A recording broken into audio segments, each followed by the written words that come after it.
Art at its strongest is making us question something about the world around us. The current exhibit at the Stedman Gallery is called Space Invaders. Space Invaders was curated by Leslie Kaufman. Leslie is a guest curator. This is a sculpture show, which is really quite amazing. What Leslie wanted was for the pieces in the show to invade the space of the audience as well as the artists invading each other's spaces. The artists in this case were all invited to make new work.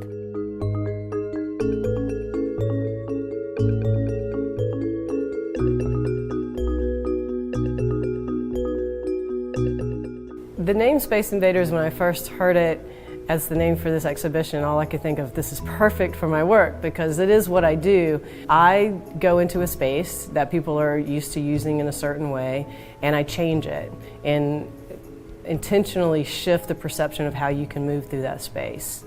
All the pieces are unique in this show.